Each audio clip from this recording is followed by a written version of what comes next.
बच्चों आज की केमिस्ट्री क्लास स्टार्ट करते हैं। आप लोगों का हमारे इस क्लास 12 की केमिस्ट्री क्लास में बहुत बहुत स्वागत है। उम्मीद करते हैं आप लोग अपने बोर्ड एग्जाम्स की तैयारी अच्छे से कर रहे होंगे। आप जो देख रहे हैं पहला चैप्टर है आपके यूपी बोर्ड एग्जाम्स का, वो है विलयन।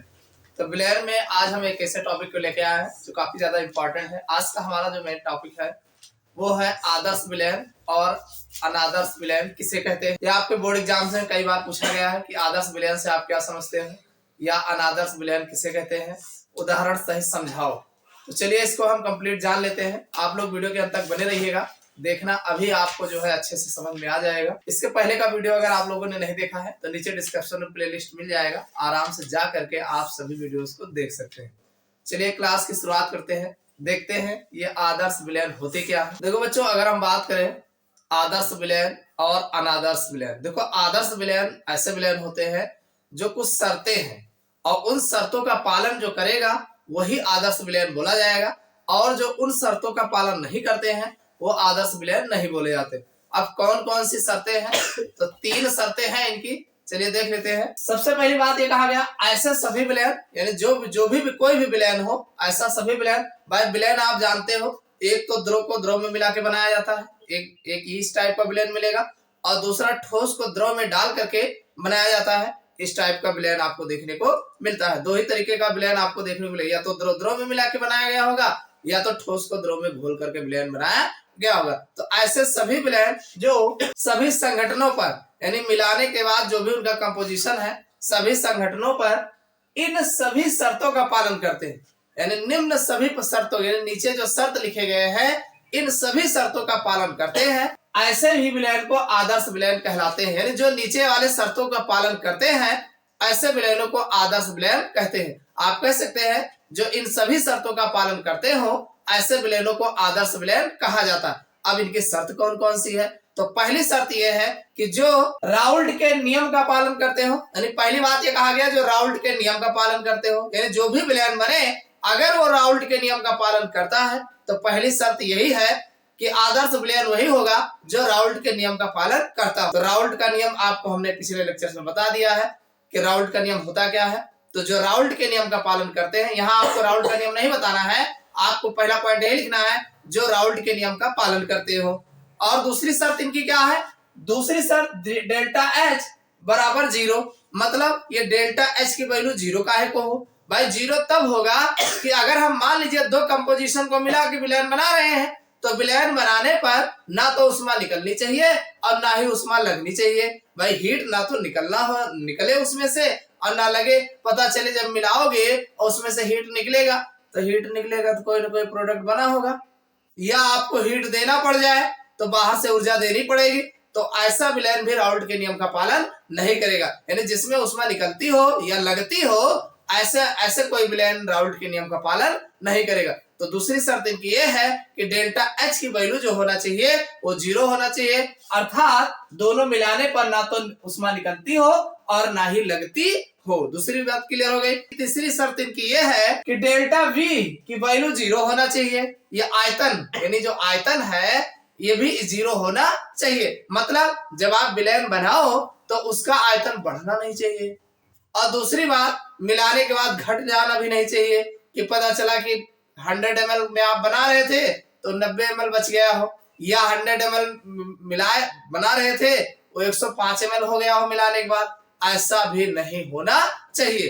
तो अगर ऐसा नहीं होता है, यानी इन तीनों शर्तों का जो विलयन पालन करता है ऐसे विलयनों को हम जो है क्या कहते हैं, आदर्श विलयन कहते हैं। समझ में आ गई नहीं। तो तीसरी शर्त यह है कि दोनों मिलाने पर आयतन बढ़ता अथवा घटता ना हो, यानी मिलाने पर ना तो आयतन बढ़ता हो और ना ही आयतन घटता हो। समझ में आया कि नहीं। तो ये 3 शर्तें हैं इनकी, शर्त याद रखना। पहली शर्त जो राउल्ट का नियम का पालन करते हो, दूसरा डेल्टा एच बराबर 0 होना चाहिए, मतलब मिलाने पर ना तो ऊर्जा उत्पन्न होनी चाहिए, उष्मा उत्पन्न होनी चाहिए और ना ही उष्मा उसमें लगनी चाहिए, और तीसरी बात डेल्टा वी की वैल्यू 0 होना चाहिए, मतलब मिलाने पर ना तो आयतन बढ़ता हो ना तो आयतन घटता हो। ये 3 बातें हैं। तो आगे कहा गया ऐसे सभी द्रवयुग्म, ऐसे सभी विलयन द्रवयुग्म जिनकी संरचना, यानी जो भी संरचना है, स्ट्रक्चर उनका बनता है ध्रुवता, मतलब पोलरिटी होती है, यानी पॉजिटिव नेगेटिव को पोलरिटी, जहां जिसमें ध्रुव तैयार होता है उसे पोलरिटी बोलते हैं। तो यहाँ ध्रुवता अथवा रासायनिक प्रकृति, केमिकल कंपोजिशन, रासायनिक प्रकृति समान होती है, यानी जिनके संरचना, ध्रुवता और रासायनिक प्रकृति समान होती है, ऐसे विलयन को आदर्श विलयन बनाते हैं। यानी ऐसा विलयन जो होता है वो आदर्श विलयन बनाते हैं। आपका मेन इतना है कि भाई जो निम्न शर्तों का पालन करते हो, पहला राउल्ट के नियम का पालन करते हो, और दूसरा डेल्टा एच की वैल्यू 0 होना चाहिए, और तीसरा डेल्टा बी की वैल्यू 0 होना चाहिए। ऐसे विलयन जो होते हैं वो जो है आदर्श विलयन कहलाते। हो जाएगा ना। आदर्श विलयन क्या है? अब आदर्श विलयन की अगर आप एग्जाम्पल की बात करते हैं तो भाई एग्जाम्पल इसमें 2 दिया गया है, हमने 2 ही बताया है, ऐसे बहुत सारे एग्जाम्पल है।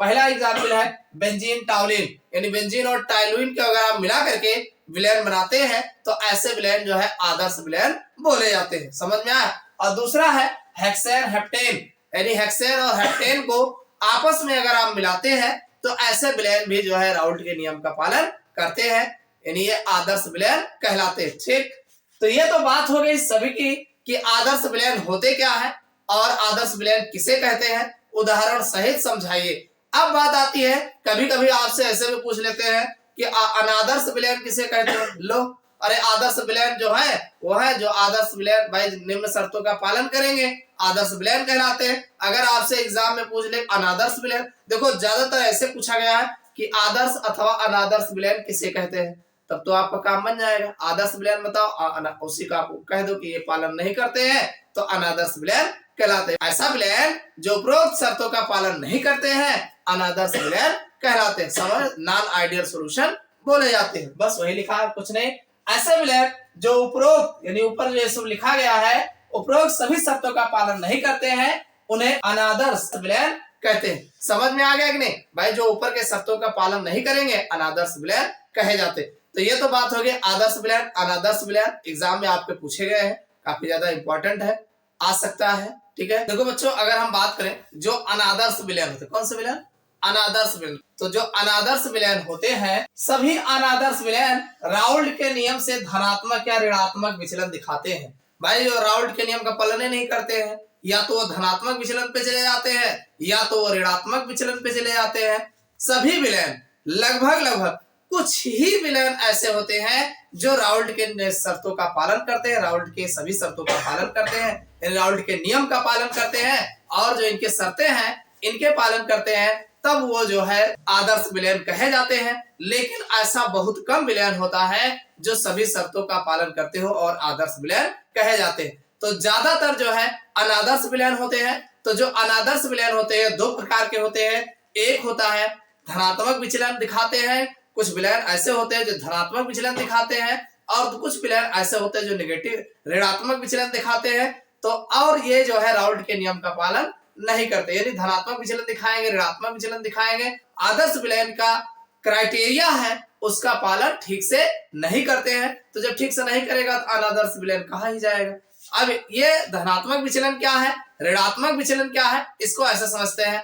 जैसे मान लीजिए ये हमारा भाई मिक्सचर है और ए और बी 2 अलग अलग कंपोनेंट्स को मिलाया गया, दोनों का ये वाष्प दाब है, शुद्ध अवस्था का वाष्प दाब। तो जब हम मिश्रण का वाष्प दाब देखते हैं तो भाई जो प्रयोगात्मक रूप से ज्ञात किया जाता है Pm बराबर P dash A plus P dash B, तो ये जो भाई इसका बराबर आना चाहिए, लेकिन ये ऐसा नहीं आता है। बाद में जब हम कैलकुलेशन करते हैं राउल्ट के नियम से, तब पता चला जितना होना चाहिए उससे थोड़ा सा ज्यादा जो है देखने को मिलता है, उससे थोड़ा सा अधिक आता है। भाई जो राउल्ट के नियम से अगर हम ज्ञात करते हैं तो पता चलता है जो प्रयोगात्मक रूप से ज्ञात किए हैं, और फिर राउल्ट के नियम से जब गणना करते हैं तो कुछ जो है अधिक जो है उससे आंसर आता है, यानी उसका जो वाष्प दाब होता है वो थोड़ा सा अधिक जो है प्राप्त होता है। तो वही लिखा गया है, जब 2 घटकों के अलग अलग संगठन, यानी 2 अलग अलग घटक के आपस में संगठनों को आपस में मिलाते हैं और विलयन बनाते हैं, तो प्रयोगात्मक रूप से ज्ञात किया गया वाष्प दाब, यानी जो प्रयोगात्मक रूप से वाष्प दाब ज्ञात होता है राउल्ट के नियम द्वारा गणना से प्राप्त वाष्प दाब, यानी राउल्ट के नियमों द्वारा हम जो गणना करते हैं उससे प्राप्त वाष्प दाब से अधिक आता है। कैसा आता है भाई? प्रयोगात्मक रूप से हमने जो है एक्सपेरिमेंटल जो है उसको ज्ञात किया तो जो वाष्प दाब आया, और साथ में हम राउल्ट के नियम द्वारा गणना किए तो उससे जो वाष्प दाब आया वाला थोड़ा सा ज्यादा आएगा। कैसा आएगा? थोड़ा सा अधिक आता है। देखो यहाँ पे ये एक्सपेरिमेंटल का है और राउल्ट के नियम का है, तो राउल्ट के नियम से थोड़ा अधिक आया कि नहीं है, तो वही कहा गया। तो ऐसे विलयन राउल्ट के नियम से धनात्मक विचलन प्रदर्शित करते हैं। कैसा क्या करते हैं भाई, धनात्मक विचलन प्रदर्शित करते हैं। जैसे कार्बन टेट्राक्लोराइड और साथ में हेप्टेन, अगर इन दोनों को बनाओगे विलयन तो ये हमेशा जो है पॉजिटिव डिविएशन यानी धनात्मक विचलन प्रदर्शित करते हैं। इसी तरीके से डाई एथिल ईथर और एसीटोन का विलयन अगर इनको भी मिलाओगे तो भी ये भी धनात्मक विचलन जो है प्रदर्शित करते हैं। समझ में आ गया ना। इसी तरीके से अगर हम बात करें ऋणात्मक विचलन नेगेटिव डिविएशन की, तो जो ऋणात्मक विचलन प्रदर्शित करते हैं इसमें क्या होता है कि भाई जब हम दो संगठनों को आपस में मिलाते हैं, कंपोजिशन को आपस में मिलाते हैं, तो इनका जो वाष्प दाब होता है भाई, अगर हम मान लीजिए एक्सपेरिमेंटल वाष्प दाब ज्ञात करते हैं और फिर बाद में राउल्ट के नियम से भी वाष्प दाब ज्ञात करते हैं, तो ये कम आता है, यानी जो आना चाहिए उससे थोड़ा सा